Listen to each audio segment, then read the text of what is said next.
I'm Professor Kerry Irish. Welcome to my series of select readings of C.S. Lewis's Mere Christianity. Today we begin Lewis's explanation of who or what God is.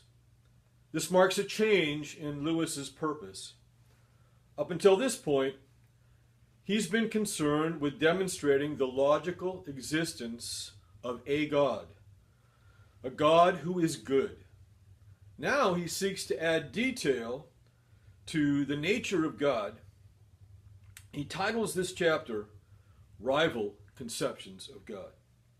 Lewis wrote, I have been asked to tell you what Christians believe, and I'm going to begin by telling you the one thing that Christians do not have to believe. Christians do not have to believe that all other religions are completely wrong.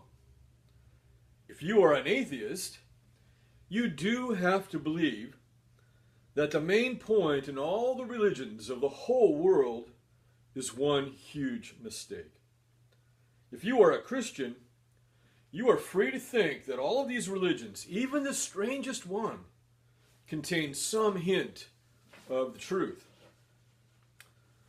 When I was an atheist, and yes, Lewis was an atheist before he became a Christian. Indeed, he did not want to be a Christian at all, but logic forced him to it. He continues, when I was an atheist, I had to try to persuade myself that most of the human race have always been wrong about the question that mattered to them most, God. When I became a Christian, I was able to take a less harsh view. That is to say, most human beings have at least decided properly on the existence of God question.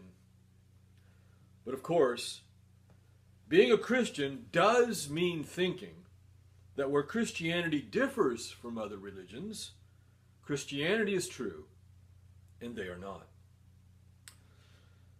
The first big division is into the majority who believe in some kind of God or gods, and the minority who do not.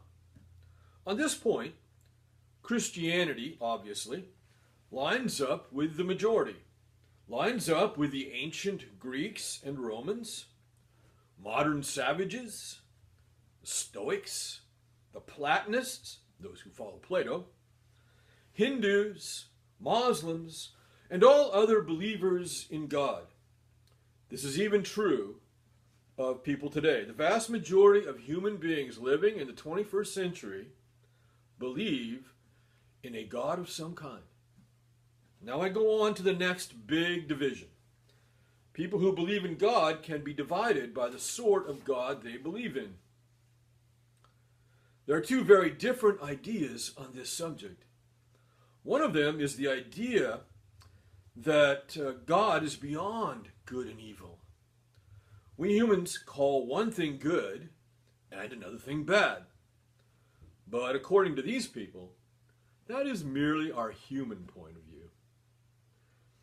They say that the wiser one becomes, the less one calls anything good or bad.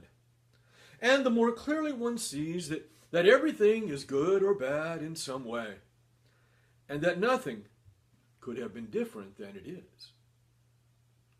Consequently, these people think that the closer one gets to the divine point of view, God's point of view, the difference between good and bad disappears.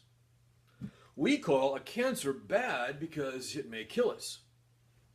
They say you may just as well call a surgeon who kills cancer bad because there's no difference in the killing. Death is death. Well, the other and opposite idea is that God is quite definitely good or righteous. He is a God who loves love and hates hatred, who wants us to behave in one way and not in the other way. The first of these views, the one that sees God beyond good and evil, I call pantheism. It was held by the famous Prussian philosopher Hegel and is also held by Hindus. The other view, that God is good, is held by Jews, Muslims, and, of course, Christians. This concludes Lewis's opening remarks on the rival conceptions of God. In the next reading, he will explain his thoughts. To this point, Lewis has merely categorized and explained the two major conceptions of God. The one being that he is beyond good and evil, and the other that he is the definition of good. And I thank you for your kind attention.